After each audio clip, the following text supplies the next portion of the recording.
Thank you very much, Donato, I was wondering what I should say by way of introduction and maybe a justification of the strange things I'm going to show, but you already made this introduction much better than me, so I'll just start. That's the only thing I can do. So we see what happens. So here are some of the materials and structures and components which we are now looking at in my research group. Different kinds of insects, things out of the sea, plants, bones, and even the living cells inside our bodies. These all have structural problems, they all have the possibility of failing, and so it's interesting to look at the kind of work which we normally do, but to apply it to these different materials and these different structural shapes which we're playing around with now. So I've kind of 3 or 4 different stories in relation to this. And the first is about the wings of the locust. If you look at insects, of course you notice their wings have these beautiful patterns. The colouring here is of course artificial. What we're doing here is that the colour relates to the size of all these little cells which are made by the veins of the wings. So this is just a high magnification looking at some of those wing veins. And so we wanted to look at how cracks propagate in these wings, because it's obvious a structural issue for the insect. They use their wings with pretty high stresses. Some of these locusts fly thousands of miles, some of them fly across the Atlantic Ocean, and so obviously there's repetitive fatigue loading as well. So we wanted to study that. So we did some crack propagation tests, and I'm going to drop out of this now, hopefully, and show a video or two. I can find my way out. Now, where is that? I find I can't get these video. Where is it gone? Go back to USB. So, here's my technician.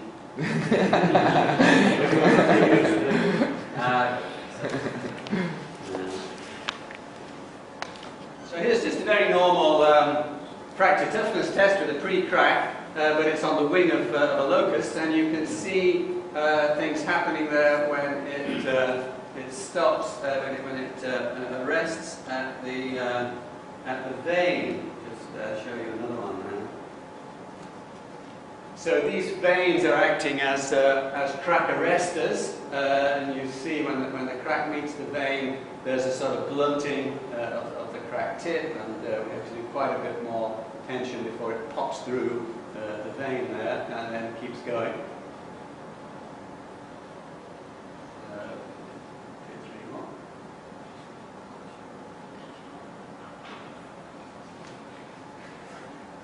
Okay, and there's a couple of things there clear on the other video, the kind of things that you know, we know happen as well. In this one, there's actually a reinitiation. It gets stuck at that vein, but then it actually starts from somewhere else there, just a little bit below. And you can maybe see if you look very quickly, but I'll show you some stills of that anyway for some of the other things that are happening there. So going back to the talk.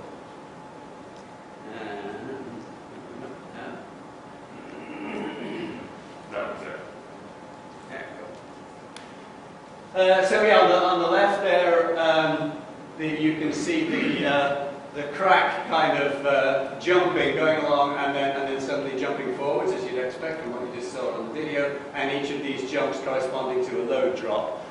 So we can work out a toughness value. We can work out an initial toughness value from the crack when it hasn't yet reached a vein, and then we can look at the toughness for the subsequent events. And a couple of things. One is that by having the veins there, the insect is increasing the toughness of its wings by about 50%. So that's quite useful. So we can maybe see some mechanistic things happening here, a reinitiation of a new initiation of a crack. If the cracks are too small, like you would expect, that it just doesn't grow from the crack at all. It starts from somewhere else. And then we can maybe see a thing we know happens in fibre composites and other materials where you get a void forming just ahead of the barrier and then a connecting back to the original crack there. Of course, it happens in metals as well, of course.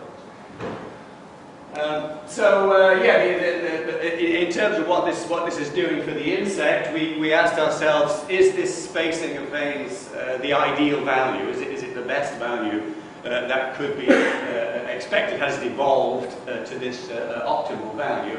And it pretty much is, actually, because as you know, if we reduce the spacing between these veins, we're essentially reducing the initial defect size, and so that's going to improve the strength. But you're going to reach a limit where you just reach the plain tensile strength of the material. That intersection is going to be the best choice for vein spacing, and it's very close to the average value. And I think you can even see, another thing you'd expect from fraction mechanics is that the spacing on the edges of the wings should be half what it is in the middle, because of course you've got an edge crack, you've got essentially twice the stress intensity, twice the crack length for the stress intensity, and so you'd expect all around the edges that the veins would be about half the distance apart as what they are in the middle, and that's true as well. So we think the insect is doing a pretty good job here, and that's kind of biologically interesting. I suppose you can imagine that there are other functions that these veins have. They're stiffening the wings as well, which is important when they're flapping, but they do seem to be doing a very good job as crack arrest features. And that the other reason I like to show this video when I'm giving fraction mechanics talks is it is a very simple illustration of this theory which Donato mentioned, and some of you know about the theory of critical distances, which is wrong computer. It's often expressed in this form where we talk about looking at a stress at a certain distance away from the notch and using that stress in our calculations. And one question that always arises is, why does this method work? Why should the stress at this particular distance be so useful and so important? And how do we justify what that distance is? One way that we worked on that was to show that the same theory can be reformulated in another way in terms of crack growth. So you can get the same predictions using a different approach where you think about the crack growing from the notch to a barrier and recognize the fact that, as we showed in that video, crack growth is never a gradual and continuous process. It's always a jumpy kind of a process where the crack jumps from one barrier to another. And if you rewrite the equations in that form, you get the same value for this thing, L, the critical distance, and you can make the same predictions of most phenomena. So it's a nice way to just explain why the theory works, because materials have things in them that stop cracks propagating, and these things have a certain spacing to them. Yes, the example of the wing of the insect is just a kind of a nice, simple, two-dimensional example of how you can have barriers, and it's very obvious what the barriers are and that the crack stops at each and every barrier. When you try and apply this in an engineering material in 3 dimensions, sometimes it's not obvious what the barriers are or what the spacings are between the barriers, but at least it's a way of starting to explain to people to understand why that concept works. Okay, so that's my first example. We tried to do it also for a different material, which is bamboo. As you know, if you look at bamboo, it's a very simple tubular structure, almost a constant dimension of tube and wall thickness of tube along the length of the plant, which can go for many meters. But there are these periodic nodes along the bamboo, spaced at about 100, 200 millimeters apart. And so we thought maybe it's the same thing as with the insect wings. Maybe these are there as crack stopping, crack arresting features. Interestingly, in that case, we were able to show that it's not true, actually, that they're just too far apart. The critical distances in this case are on the order of a few millimeters, 10 or 100 times smaller than the spacings of the nodes. And actually, we went on to to find that contrary to other people's expectations, these nodes don't actually have any mechanical function at all. You might think that they could be stiffening or strengthening the structure, and they would do, but they're just too far apart to do that. So we concluded that these nodes are actually an important biological feature. These are where the little stems come off with the leaves on for the bamboo. So the bamboo needs to make that feature, but it's actually a potential weakness rather than a point of strength. Interesting thing is, it's quite a useful thing to give to your students, is to look up the results for the fracture toughness of bamboo, because you can find maybe about 10 different papers in the literature where people have measured this, and you can get any value from as low as 0.18 to as high as 100 megapascal root meters for exactly the same property, right? So obviously a lot of these are wrong, and I think it's an unfortunate thing about fracture mechanics that a lot of people try to do fracture mechanics when they really don't understand it, and it can be very embarrassing. So in these cases, poor understanding of the stress analysis or poor understanding of the requirements of what you need to do to measure a fracture toughness have created a lot of bad results in the literature. And anyway, we just have to live with that, I suppose, in our field. Going on then to some fatigue, some examples of fatigue. Back to the insect, we also did fatigue tests on those wing samples, and the data are the blue ones here. And they give just a very classic kind of fatigue curve, where you've got fatigue at around 1 million cycles at 30 or 40% of the static strength. So there's a big fatigue range going on in the wings.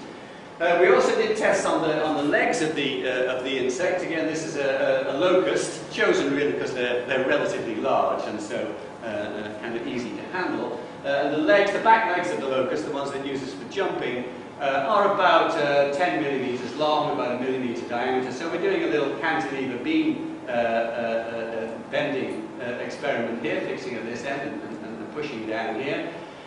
So we also measured toughness and other properties for these, but what you're seeing here are the fatigue results. Quite a bit of scatter, as you might expect from a quasi-brittle material. It's basically a kind of fiber composite material. But an obvious difference that the fatigue line is much more shallow in the case of the legs. And we think that's because though these two materials, and the wings and the legs, are both basically the same material, what's called cuticle. Cuticle is actually pretty much the whole insect is made of cuticle. Even the eyes and the internal organs are made of it. But it does vary its composition. And in the leg, the cuticle has a lot of fibers of a material called chitin. It's a polysaccharide molecule, long-chain molecule, and they're arranged preferentially along the length of the leg for obvious reasons. And so if you put a crack in it, the crack tends to divert sideways. So, you wouldn't be surprised to see a fairly flat curve, because it's similar to the kind of curve you would get with a uniaxial fiber composite, for example. So that's that. Nobody did those kind of measurements before, so that was fun. Now, yes, another interesting thing about the fatigue failure, in the leg, remembering that this leg is a tube, and it's a fairly thin-walled tube. Its thickness is about 1/10 of its radius. And in thin-walled tubes, of course, you have the possibility of another kind of failure mode, which is buckling. Okay, so you can get an elastic buckling, kinking phenomenon if you load a tube in bending. And interestingly, what we found when we did the fatigue tests and looked at the failure modes was that there were two different failure modes which were almost equally represented in the samples. So about half of the samples failed with a classic fatigue crack initiation and propagation on the tensile side of the bend, but about half of them failed like this, by bending and kinking on the compressive side. So again, you can kind of expect that means that there's an optimal design going on here, because if you have two failure modes, there's an optimal value for the wall thickness, which is just going to give you an equal probability of getting a failure in one mode or in the other mode. You can show indeed that you get the best bending moment to failure if you choose that optimal value. And so we were able to show that that's the case. Again, nature has evolved the kind of engineering solution that we might hope to come to ourselves. Yeah, a few results on fatigue in bamboo. I've just submitted these results to in a paper to the an International Journal of Fatigue. So I'm hoping that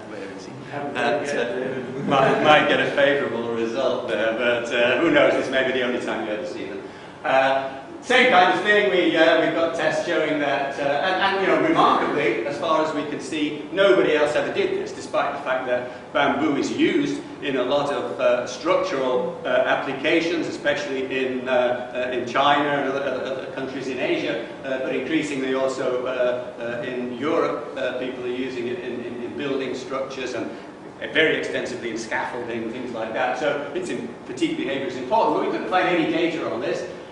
So we did some tests, and sure enough, you do get, again, a fatigue life down to around 40% of the static strength.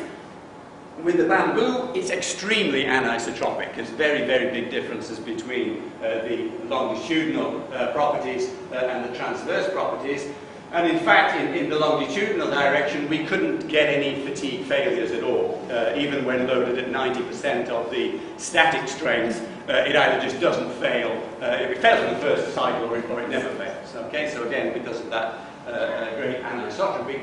But if you load it across the diameter like this, then you can generate fatigue cracking, and it first cracks at these locations, and then eventually it cracks at the top or the bottom, and then the whole specimen collapses. Strangely, it's not what you would expect, because if you do the stress analysis, there's a tendency, of course the thing is it's becoming oval in shape, so it's kind of bending in the walls of the tube, and so you get high tensile stresses there, but you get even higher tensile stresses on the inside, top and bottom.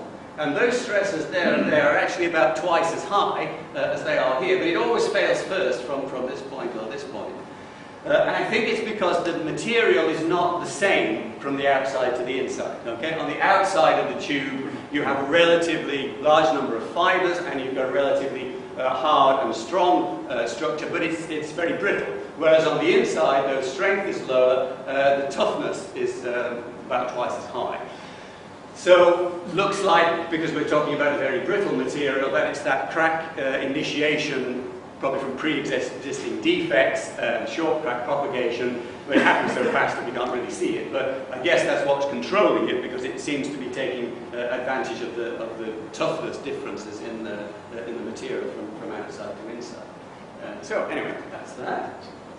Okay. So then my final example is we're going very small and looking at living cells.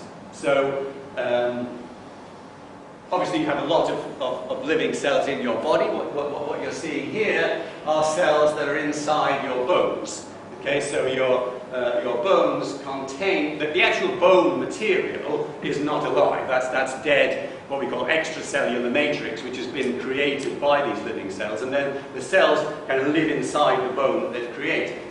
So these things, which are about 10 microns across, are osteocytes, and they live in little holes in the bone, and they communicate through very, very thin channels. So the cell walls are kind of extended out like little fingers here, and they touch each other, and so you get a continuous network through these things, which are called cellular processes. These are only about 100 nanometers in diameter, okay? They're pretty narrow. So in your bones you have this connection of cells, very much like the neurons in your brain. They're all connected to each other, and we know that they're communicating with each other down these channels with electrical signals and with chemical signals flowing between them. We have published recently a couple of papers doing fatigue tests on these cells, and until then there wasn't any data on their fatigue properties. In fact, there's almost no data for any kind of living cell as regards their fracture and fatigue properties. Okay? There are quite a few papers where people have measured elastic and viscoelastic properties by taking, for example, an AFM tip or a probe of some kind and poking at the cell and seeing how it deforms. So you can measure some elastic type behavior there. But as you can imagine, because they're small and physically kind of difficult to get hold of, it's difficult to do a test that goes all the way to failure, either a monotonic test or a fatigue test. So we ended up doing that kind of in a way, kind of by accident, really, because we were looking at a different problem. The problem that we were looking at was the problem of cracks in the bone matrix. If you look at a piece of bone, there's a little sample of bone under an optical microscope, and you stain it, you can find cracks, and these cracks are typically about 100 microns long. And you have many, many of these cracks in your bones. And as you're walking around and doing exercises, these cracks are gradually getting longer. And they're just fatigue cracks, just the same as we find in metals and other materials. And as they get longer, if that process was to continue, then your bones would break within about a year of normal use. All your bones would just fracture because these cracks would go to failure. So they don't, because they're constantly being repaired, right? And we know that there are these cells inside the bone are somehow detecting and repairing these cracks. But up to now, we don't really understand all the mechanisms about this. So we were doing research about these cracks and how they grow and all that. And we noticed sometimes, if you look down the electron microscope into one of these cracks, that you can see these little lines going across them. And these turn out to be those cellular processes. Okay, so going back to this picture, excuse me, I'm losing my voice. These little white lines here, that's the same little white line that you can see there. So you can imagine that you can't see it because it's embedded in the bone, but there's a cell here, there's another cell here, and they're joined by that little process, and it goes across the open crack. And you can see sometimes they're intact, but sometimes they're broken. So here's the half of one of them which is broken off here. So we thought to ourselves, here's a way of creating fracture in a part of this living cell, not the body of the cell itself, but these cellular processes, which are made of the same stuff as the cell. Here's a way of actually doing a fracture test. If we take a bone sample and we apply forces to it, then we can open and close these cracks, and so we can use that as a kind of test bed to create a tensile failure or to do a fatigue test on these little pieces of cell that we can find there. So we did that.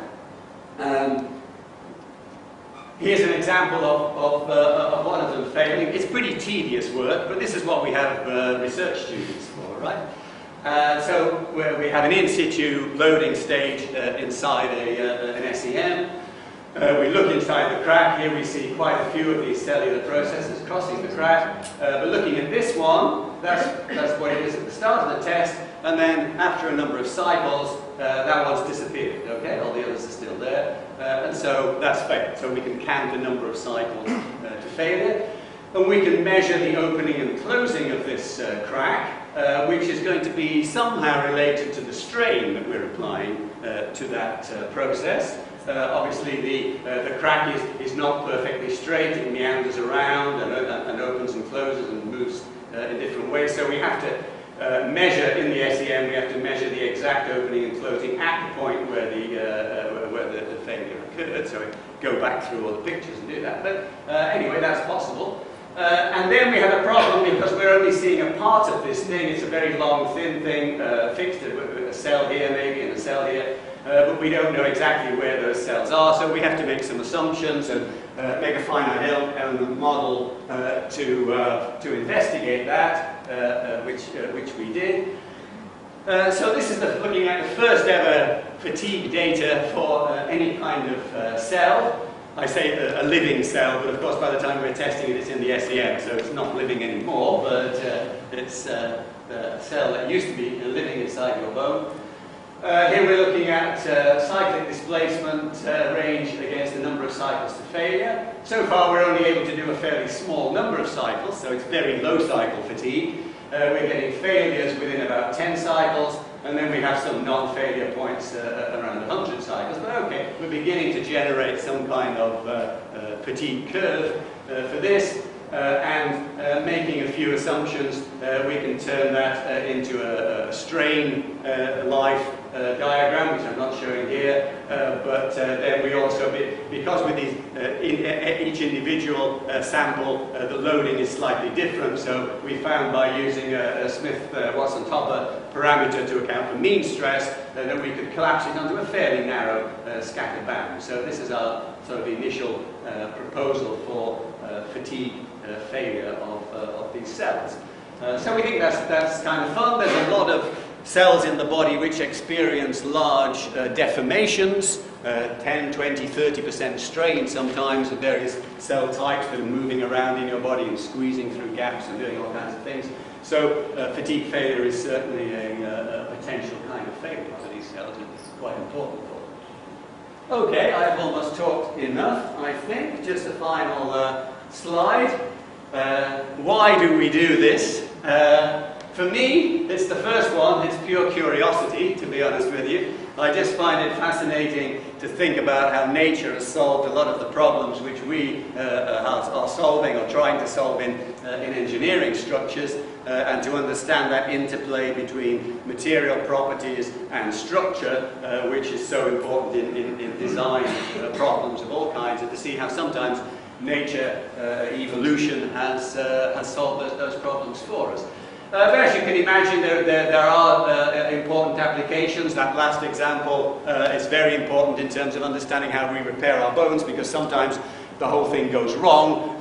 You get osteoporosis or other bone diseases which can be very debilitating, and sometimes that's because of a breakdown between this damage and repair interplay which is going on in your body. So that's some important applications in medicine, in agriculture, etc. And also this concept that Donato mentioned of biomimetics, whereby looking at nature we can maybe be inspired to create new engineering structures, new engineering materials. And this is something which engineers and scientists have been doing forever, ever since Galileo and Leonardo, that nature has been a source of inspiration for us. So that's all I have to say, I think. Thank you very much. Cheers.